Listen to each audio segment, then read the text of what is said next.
Samantala, humarap si Pangulong Rodrigo Duterte sa mga kapatid nating Muslim para makiisa sa paggunita ng Mindanao Hari Raya Eid al-Fitr 2016. Si Sweden Velado para sa detalye.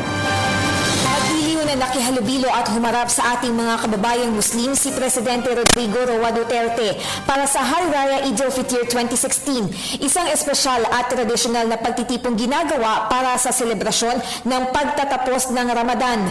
Ito ang unang official event niya sa Davao City bilang Pangulo ng Bansa. Sa kanyang talumpati, sinabi nito na puspusan ang pagbuo nila sa isang framework na pakikinabangan ng ating mga kapatid na Muslim. Aniya, oras na maipatupad ang sistemang federalismo sa bansa ay mas maraming Mindanaoans ang mabibigyan ng regional at national positions sa pamahalaan.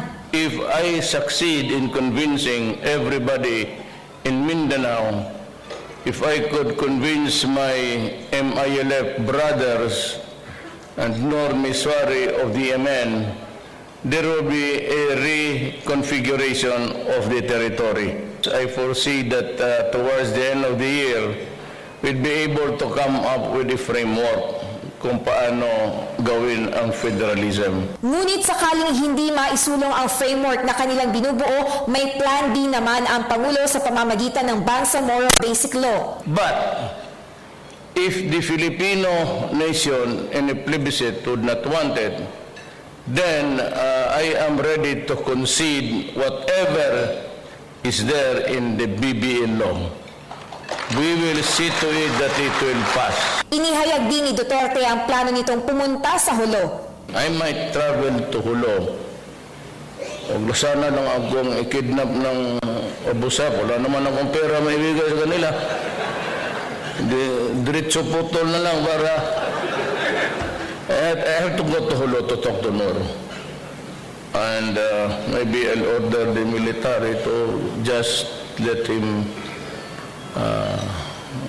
just for a while, for him to move around Mindanao to get a consensus amongst the followers of the men.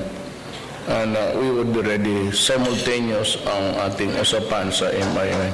Samantala, mukhang nabigyan naman na ng kasagutan ang isa sa mga hiling ni MILF Vice Chairman for Political Affairs, Gadzali Jafar. Resolution ang Bangsamoro issue. Si National Commission on Muslim Filipinos Secretary Yasmin Busranlao malugod namang ibinahagi ang kanyang reaksyon sa inihaing mga plano ng Pangulo para sa Mindanao. The fact na dito nga niya ginawa yung Eid al-Fitr, bringing it home, no, is really a very, very good signal na yung mga tao is lumalapit talaga siya sa mga tao. Sabi nga niya, he wants to listen to the ground. And this is one way of doing it.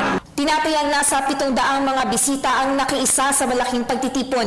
Marami sa kanila ay nagmula pa sa iba't ibang parte ng Mindanao tulad ng Lanao, Sultan Kudarat at Maguindanao. Para sa Telebisyon ng Bayan, ako si Sweden Velado, Davao City.